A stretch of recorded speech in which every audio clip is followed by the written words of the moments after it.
नमस्कार दोस्तों, आप सभी पर माँ का आशीर्वाद और महादेव की कृपा सदैव बनी रहे। कई बार बहुत पूजा पाठ करने के बाद भी पूजा का फल प्राप्त नहीं होता। समस्या कम होने के बजाय बढ़ती चली जाती है और ऐसे में हमारा विश्वास पूजा से भक्ति से डगमगाने लगता है और स्वाभाविक रूप से मन में ये प्रश्न उठता है कि क्या ईश्वर हमारी पुकार नहीं सुन रहा है? क्या हमारी पूजा का तरीका गलत है या कोई नकारात्मक ऊर्जा है जो हमारी पूजा के फल को चुरा रही है? इस प्रकार के बहुत से संशय दिमाग में घूमते रहते हैं। तो आज हम जानेंगे उन कारणों को जिनकी वजह से शक्तियाँ हमारे आसपास आते आते वापस चले जाती है और हमारी पूजा का फल हमें मिलते मिलते रह जाता है। तो सबसे प्रमुख कारण ये है कि सबसे पहले आपको ये याद रखना है कि यदि आप देवी शक्तियाँ को प्राप्त करना चाहते हैं, उनकी मदद लेना चाहते हैं, तो सकारात्मक आपको बनना पड़ेगा।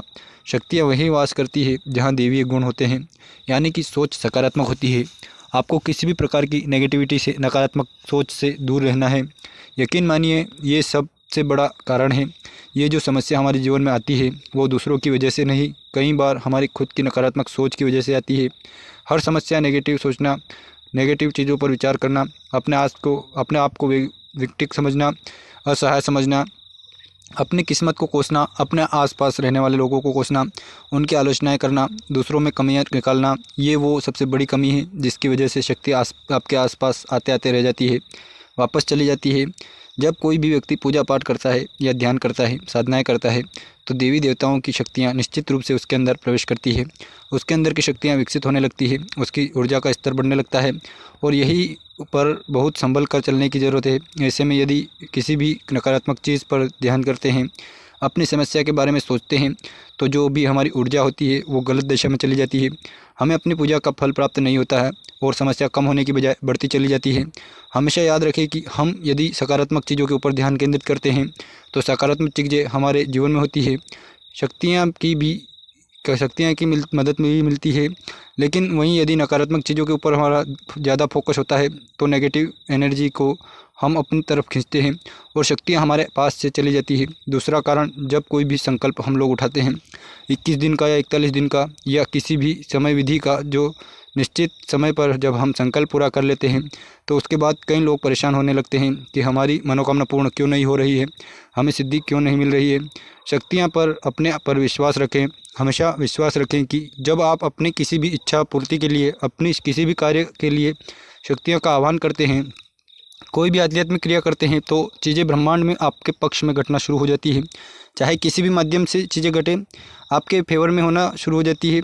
लेकिन वहीं अगर हम ये सोचें कि भाई हमारा तो संकल्प पूरा हो गया, हमने साधना कर ली है, हमें कोई अनुभव नहीं हो रहा है, कोई भी आध्यात्मिक अनुभव नहीं हो रहे हैं, देर क्यों हो रही है, तो यकीन मानिए ये एक नकारात्मक ऊर्जा हम विचारों के द्वारा पैदा करते हैं और जो कनेक्शन हमारी शक्तियाँ से हमने बैठाया है, जो वो कमज़ोर होता है और हमारे कार्य में रुकावट आती है और कई बार कार्य पूर्ण नहीं होता। इसलिए हमेशा धैर्य रखने की ज़रूरत है, कुछ समय देने की ज़रूरत है। कई बार कुछ लोगों को तुरंत फल मिल जाता है पूजा की शुरुआत में, लेकिन कई बार संकल्प पूर्ण होने के कई महीनों बाद वो चीज़ें घटित होती है, क्योंकि इतने कार्मिक बंधन इतने के होते हैं कि फल को मिलने में कुछ देर होती है। तीसरी ज़रूरी चीज़ कि भगवान की पूजा हम करते हैं अपनी किसी भी इच्छा की पूर्ति के लिए कि हमारा ये कार्य पूर्ण हो जाए, लेकिन उसके साथ साथ हमें सकारात्मक कदम भी उठाने होते हैं अपने कार्य की पूर्ति के लिए, क्योंकि भगवान भी तभी मदद करेंगे जब हम अपने लक्ष्य पर निरंतर कार्य करें। हमेशा याद रखें, जब भी हम ईश्वरीय मदद मांगते हैं, देवी देवताओं की मदद मांगते हैं, तो मदद हम तक अवश्य पहुंचती है। उनका मार्गदर्शन हमें किसी न किसी रूप में, किसी न किसी संकेत के रूप में अवश्य प्राप्त होता है। आवश्यकता है बस स्वयं की दृढ़ संकल्प की, दृढ़ इच्छा शक्ति की और अनवरत प्रयास करने की।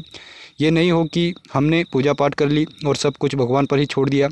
चौथी बहुत ज़रूरी चीज़ कि कोई भी समस्या आपके जीवन में है, उसकी चर्चा किसी दूसरे से आपको नहीं करनी है। ऐसे में समस्या सुलझनी नहीं है, बढ़ती चली जाती है, क्योंकि अपना सारा ध्यान, अपनी सारी ऊर्जा तो हम उस समस्या पर केंद्रित कर रहे हैं, उसे बल दे रहे हैं। उसके विपरीत हमेशा सकारात्मक सोचें, सकारात्मक चर्चा करें। रोज़ कहें कि ईश्वर की कृपा से, गुरु की कृपा से मेरा जीवन बदल रहा है, मेरे जीवन में सब कुछ अच्छा हो रहा है, बेहतर हो रहा है। पांचवी ज़रूरी चीज़, हमेशा थैंकफुल रहें। आपके आसपास जो भी लोग हैं उनके प्रति, भगवान के प्रति, अपने माता पिता के प्रति, अपने गुरुजनों के प्रति, आपके जीवन में जो भी अच्छा हो रहा है उसके प्रति हमेशा भगवान का धन्यवाद करें। कई लोग ऐसे होते हैं कि अपने जीवन की कमियों को तो नोटिस करते हैं और ज़्यादा करते हैं, या दूसरों व्यक्ति के अंदर जो कमियां हैं उनको ज़्यादा नोटिस करते हैं, लेकिन दूसरे की व्यक्ति में कुछ अच्छा भी हो, कुछ अच्छा भी है इस पर ध्यान नहीं देते हैं, या उनके स्वयं के जीवन में बहुत कुछ अच्छा भी हो रहा है इस पर ध्यान नहीं देते हैं, तो इस प्रकार से उनका दृष्टिकोण ही नकारात्मक हो जाता है। तो उनके जीवन में जो अच्छा होना भी है हो रहा होता है वो भी नकारात्मक की तरफ चला जाता है।